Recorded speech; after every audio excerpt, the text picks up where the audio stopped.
जब उस्मानी तुर्कों के पास कोई मेहमान आता तो वो इसके सामने कहवा और सादा पानी पेश करते।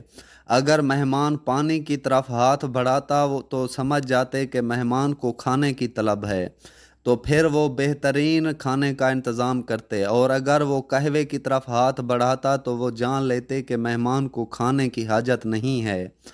अगर किसी के घर के बाहर पीले रंग के फूल रखे नज़र आते तो इसका मतलब होता कि इस घर में मरीज़ मौजूद है। आप इस मरीज़ की वजह से घर के बाहर शोर शराबा ना करें और इयादत को आ सकते हैं। और अगर घर के बाहर सुर्ख फूल रखे होते तो ये इशारा होता कि घर में बालिग लड़की है, लिहाजा घर के आस पास बाजारी जुमले ना बोले जाएं। और अगर आप पैगाम निकाह लाना चाहते हैं तो खुश आमदीद।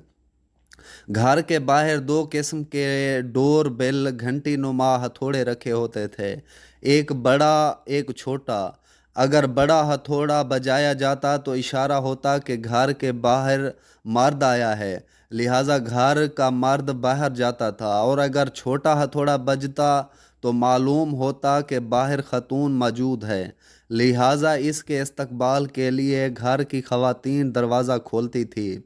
उस्मानी तुर्कों के सदका देने का अंदाज भी कमाल था कि इनके मालदार लोग सब्ज़ी फरोश या दुकानदार के पास जाकर अपने नाम से खाता खुलवा लेते थे, और जो भी हाजतमंद सब्ज़ी या राशन लेने आता तो दुकानदार इस से पैसा लिए बगैर अनाज और सब्ज़ी दे देता था, ये बताए बगैर इसका पैसा कौन देगा। कुछ वक्त बाद वो मालदार पैसा अदा करके खाता साफ करवा देते। अगर किसी उस्मानी तुर्क की उम्र 63 साल से बढ़ जाती तो वो इससे कोई पूछता कि आपकी उम्र क्या है, तो वो नबी करीम सल्लल्लाहु अलैहि वसल्लम से हया और अदब करते हुए कहते कि मेरी उम्र 63 साल से ज़्यादा हो गई है, बल्कि ये कहता बेटा हम हद से आगे बढ़ चुके हैं। कैसा अदब, कैसा इश्क था इन लोगों का, कैसी बेहतरीन आदत थी इन लोगों की। यही वजह थी कि आलम कुफर सल्तनत उस्मानिया के गद्दारों से मिलकर टुकड़े टुकड़े कर डाला। मेरा दिल करता है कि इस पोस्ट को मैं हर मुसलमान तक पहुंचाऊं, ताकि तुम तमाम मुसलमान अपनी तारीख को पढ़ें, फिर से ये असूल बनाएं। इंशाअल्लाह अल्लाह पाक हम सब को सिरात मुस्तकीम पर चलने की तौफीक अता फरमाए, आमीन।